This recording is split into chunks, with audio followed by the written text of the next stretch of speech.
Hey, konnichiwa, minasan. It's Gray from Wakazashi's Tea House over in Japan. How are you doing? You good? I hope you're feeling genki. Okay, I have a review of this. It's World's Finest, Teen Titans, issue 1 from DC Comics. Came out today, Tuesday, the 11th of, July 2023. It's priced at $3.99 and it's written by Mark Waid with art by, now this is, to me, it's a new name, but you might know her. It's an artist called Emanuela Lupacchino. Love that name. Sounds like a fantastic kind of coffee. But what you want to know is this issue any good? Is it worth picking up? Okay, well, now, let me give you a little bit of a background. For me, I'm not that well clued up on Teen Titans.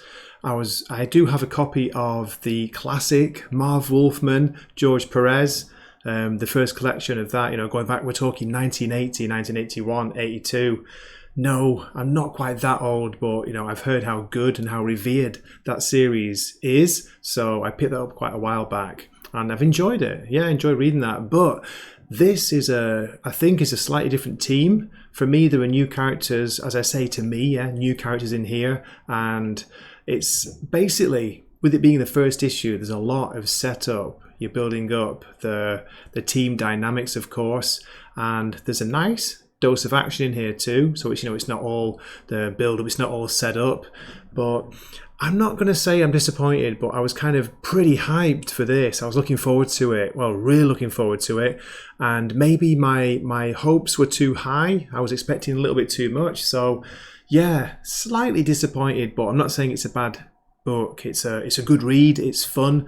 I think Mark Waid gets the voices well for, as I say, for me, for a new reader, but the kind of banter, the little bit of almost arguing, you got these huge egos which are clashing with each other in a way. So yeah, nice, hopefully going to be a nice team dynamic, but it's not all, was it wine and roses, is it? There are going to be problems, and you get a little hint of that here.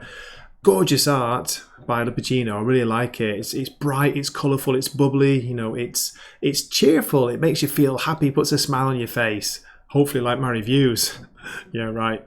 But as I say, I'm not gonna say it's not a 10 out of 10. I'm giving this. I'm close to an 8, but I'm going to be a little bit stricter. 7.5 out of 10 for me. So what I'll do is I'll give you a shorter than usual story summary just for the beginning of the story, a little bit of the setup, because I don't want to spoil anything of this issue. So don't worry, no spoilers, just as a brief intro to who's in the book, how it starts, and what I think so far. So yes, please keep watching. Here we go. Robin, Kid Flash, Wonder Girl, Speedy, Aqualad, Bumblebee. Together as the Teen Titans, they represent the next generation of the world's greatest superheroes, leading the charge in the battle for hope, justice, and peace for all. DC Comics proudly presents World's Finest Teen Titans. Follow the leader. Our story opens on a remote seaside cliff in Maine. We see a drone, and we also see some kind of strange, creepy-looking ritual about to take place. People tied to a post and they're going to set fire to it. Enter Kid Flash, Aqualad and Wonder Girl, also Speedy. So far you can see the tone is light and bright, it's colourful, it's kind of bubbly, despite the rather satanistic qualities there. We're also introduced to Arnie. No, not some indestructible cyborg, it's actually a purple octopus. On the next page we meet Bumblebee, who we're told is a two-fisted tech whiz, and Robin. Not Batboy, but the boss man.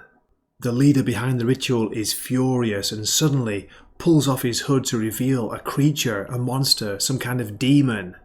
He's talking about fulfilling a long ago vow to extinguish the stars themselves. Tell you what, they don't do anything light, do they, in comics these days? After the credits page, we switch to the Titans' lair. We're with the Titans now, and we start to get the famous banter, the banter that's so important to these characters. "You were live streaming the whole fight?" says Robin. "Hell yeah, so?" So we have Robin seeming much more annoyed that Speedy is more concerned with the social media presence of the Titans than actually saving the people there. Is he being a bit too serious? Does he take after his mentor? So we're only up to page 7 and they're already fighting. Well, Robin and Speedy appear to be. and some of the other Teen Titans, they appear slightly worried. This is going to be a problem. It's fine, we're all friends here, right? Then from here we switch to scenes showing the different Teen Titans mentors. They're basically asking, how's it going? And through this we get Mark Waid narrating the story, letting them know how they're getting on with each other, how the group, is basically bonding. But are they bonding? Think about it. All these big, young personalities being put together, almost thrown together. We'll see what happens, see how long it lasts. But I like this contrast between like people like Batman and Wonder Woman there. You've got the real Flash, and they're each trying to offer advice because they care. They care about their wards, they care about the people they've been training. They're almost like family to them. And the most serious, can you guess? Yeah, of course. The most serious one of all is Batman. But only because, he cares for Robin. He worries about him. He worries that the others that he doesn't know, they won't be, as well trained as Robin, which is pretty egotistical. But hey, come on, it's Batman. What do you expect? Then we get quite an abrupt scene shift and we're at Pensacola Beach, Florida. We see the Teen Titans coming together. They're off to face somebody, to face a threat. Somebody who's asking for $1 billion payout not to destroy the city. The name? Jake Trask. They call him the Separated Man. Okay, now what I'll do is I'll stop the story summary here because with this being brand new, I don't want to spoil it. There's still quite a lot of pages to go and it carries on in this vein. So yeah, thanks for listening this far. Okay, there we go. I hope you enjoyed that, my brief introduction to it. I hope you enjoyed my review, and I'd love to hear your thoughts generally on Teen Titans. Are you a fan of the characters? Are you a fan of the past runs? Do you have a favourite writer or artist of the series in the past? So yeah, please do let me know in the comments. I'd love to hear from you, and I really appreciate you watching and listening this far. If you're still here, hello? Anybody out there? I hope so. Anyway, as always, it's great to have you here, and thanks for your support. You can go one step further, and you can become a member of the Wakizashi Tea House Dojo, Yojimbo level, for less than the price of a cup of coffee a month. There we go. But enough about that. Let's just say thanks for watching, and I hope to see you in a future video. This is Gray from Wakizashi Tea House, signing off for the night. Mata ne.